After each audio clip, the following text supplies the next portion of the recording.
This is Pill Eater, and I recorded this on August 31st, 2022. I see a YouTube thumbnail. I don't have to click on it and watch it. I know what it's about in the first sentence and the picture. It's by this guy named Hainbach, and it says, "How Textures Tell a Story," with a $2,000 drum machine outside. And he's not a musician, guys. He's telling a story. He's telling us Moby Dick through noise music. He's telling us about the Palestinian struggle against Jews through a noise file. Let's clap, everyone. Narratology is a dangerous school of thinking. It is the assumption that design has an innate narrative and it justifies social control through stories and a linear, start-to-finish ideology. If textures, like a song by Mearsbow or Noise, can also tell a story, so does, I guess, board games like Candyland and art. If I'm looking at a painting or movies, yeah, they all have linear stories, and I guess they all have ideology, and the only thing that means is ideology, right? So thus, it debunks the concept of a novel in logic altogether. That is why is it a dangerous school. So the novel is not a narrative, and vice versa. The narrative is not a novel. Art is not a narrative, nor is it a sequence or a story. The ideology behind a story assumes a connected series of events, past or present, and ends with proposed ethics. Jack and Jill went up the hill to fetch a pail of water. We need to fetch a pail of water because that's, how we drink it. Or Jack and Jill went up the hill to fetch a pail of water, and that supports white supremacy, therefore bad, evil, whatever.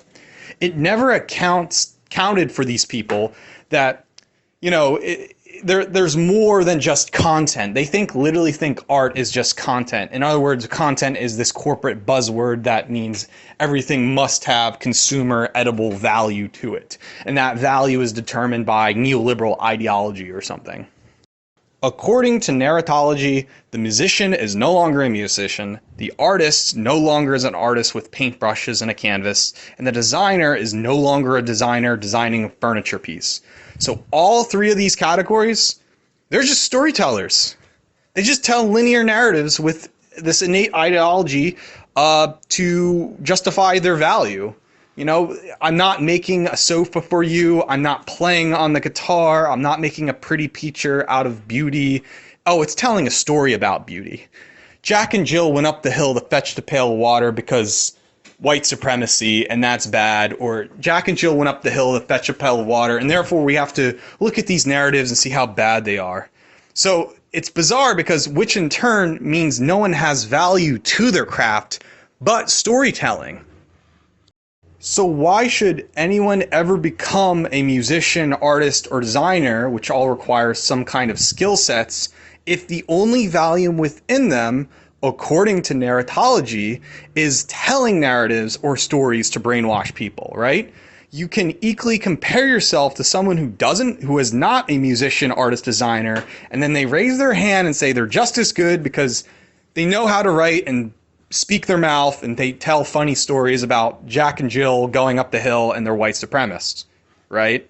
The dude with the expensive 3K drum machine is telling you an amazing Moby Dick James Joyce story, and you don't even know it. And I guess that equates him to James Joyce's life, right? So these people that think textures that tell stories, they admit their art does not have value. And they're just in favoring that ideology has value. So Narratology forces vague value and meaning through propaganda. As a quick definition, narratology in literary theory is the study of narrative structures. Narratology looks at what narratives have in common and what makes one another different, right? You're comparing stories. Which is better? Which is worse? Is that the moral of the story, right? Narratology is also an approach which holds that in game design could be understood as just narratives, that design is a narrative, a linear start to finish, functionalism, and thus examined by existing forms of narrative study. That I guess there is a lore to a vending machine when you put a quarter in it and you get your soda. I guess there's a linear narrative to that which somehow conflates to literary theory and design. You know, if it's really about the design of everyday things, is the design really a friggin' story? It doesn't make a sense. How could you say design is a narrative, a story, and rather than say a function? Again, narratology assumes art only produces narratives, and these narratives could be compared through ideology and ethics. Thus, everybody is a storyteller than an actual artisan, according to them. A musician is not playing on guitar, he's playing a story on guitar, right? But, what they don't understand, ultimately, is that the novel does not mean narrative. Novel actually means new. It means that there's a new prose. There's been this kind of bizarre misunderstanding conception that a novel is some linear narrative or narrative of accounting events, and it's storytelling. No, they're not the same. Novel and story is not the same. A novel is something new, or it's like this, something new, or what has a different prose. You're just speaking in language. They're not narratives because the sequences are no longer connected. And if sequences are no longer connected, we're bringing up the Deleuzian ideal of the rhizomic. Nothing's really connected. It's kind of like a cut-up collage in a way.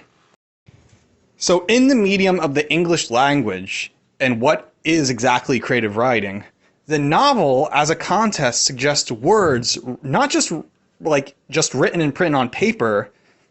It can have many shared devices, and a device is kind of like a creative tool that you do, like a poem, or not writing a whole novel without the letter E in it. It's like a French constraint of sorts of creative writing.